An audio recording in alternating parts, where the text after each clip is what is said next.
महाशिवरात्रि की कथा पार्ट 2। शिकारी ने उसे भी जाने दिया।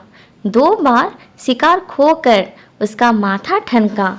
वो चिंता में पड़ गया। रात्रि का आखिरी पहर बीत रहा था। तभी एक अन्य मृगी अपने बच्चों के साथ उधर से निकली। शिकारी के लिए यह स्वर्णिम अवसर था।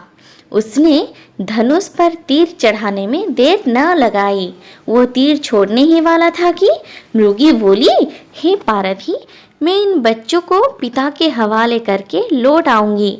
इस समय मुझे मत मार। शिकारी हंसा और बोला, सामने आया शिकार को छोड़ दूं? मैं ऐसा मूर्ख नहीं। इससे पहले मैं 2 बार अपना शिकार को खो चुका हूँ। मेरे बच्चे भूख प्यास से तड़प रहे होंगे। उत्तर में मृगी ने फिर कहा, जैसे तुम्हें अपने बच्चों की ममता सता रही है, ठीक वैसे ही मुझे भी। इसीलिए सिर्फ बच्चों के नाम पर मैं थोड़ी देर के लिए जीवदान मांग रही हूँ। हे पारधी, मेरा विश्वास कर। मैं इन्हें इनके पिता के पास छोड़कर तुरंत लौटने की प्रतिज्ञा करती हूँ। मृगी का दीन स्वर सुनकर शिकारी को उस पर दया आ गई। उसने उस मृगी को भी जाने दिया। शिकार के अभाव में बेल वृक्ष पर बैठा शिकारी बेलपत्र तोड़ तोड़ कर नीचे फेंकता जा रहा था। पो फटने को हुई तो एक हष्ट पृष्ठ मृग उसी रास्ते पर आया।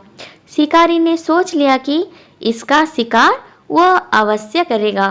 शिकारी की तनी प्रयंचा देखकर मृग विनीत स्वर से बोला, हे पारदी भाई, यदि तुमने मुझसे पूर्व आने वाली 3 मृगियों तथा छोटे छोटे बच्चों को मार डाला है तो मुझे भी मारने में विलंब न करो, ताकि उनके वियोग में मुझे एक क्षण भी दुख न सहना पड़े। मैं उन मृगियों का पति हूँ। यदि तुमने इन्हें जीवदान दिया है तो मुझे भी कुछ क्षण जीवदान देने की कृपा करो। मैं उनसे मिलकर तुम्हारे सामने उपस्थित हो जाऊंगा। मृग की बात सुनते ही शिकारी के सामने पूरी रात का घटना चक्र गुम हो गया। उसने सारी कथा मृग को सुना दी। तब मृग ने कहा, मेरी 3 पत्नियां जिस प्रकार प्रतिज्ञाबद्ध होकर गई है, मेरी मृत्यु से अपने धर्म का पालन नहीं कर पाऊंगी। अतः जैसे तुमने उन्हें विश्वास पात्र मानकर छोड़ा है, वैसे ही मुझे भी जाने दो। मैं उन सब के साथ तुम्हारे सामने शीघ्र ही उपस्थित होता हूँ। उपवास रात्रि जागरण तथा शिवलिंग पर बेलपत्र चढ़ाने से शिकारी का हिंसक हृदय निर्मल हो गया था। उसमें भगवत शक्ति का वास हो गया था। धनुष तथा बाण उसके हाथ से सहज ही छूट गए। भगवान शिव की अनुकंपा से उसका हिंसक हृदय कारुणिक भावों से भर गया।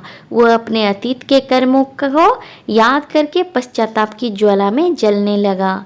थोड़ी देर ही बाद मृग सपरिवार शिकारी के सम्मुख उपस्थित हो गया ताकि वो उनका शिकार कर सके, किंतु जंगली पशुओं की ऐसी सत्यता, सात्विकता एवं सामूहिक प्रेम भावना देखकर शिकारी को बड़ी ग्लानि हुई। उसके नेत्रों ने आंसुओं की झड़ी लग गई। उस मृग परिवार को ना मारकर शिकारी ने अपने कठोर हृदय को जीव हिंसा से हटा सदा के लिए कोमल एवं दयालु बना लिया। देवलोक से समस्त देव समाज भी इस घटना को देख रहा था। घटना की परिणति होते ही देवी देवताओं ने पुष्प वर्षा की। तब शिकारी तथा मृग परिवार मोक्ष को प्राप्त हुए।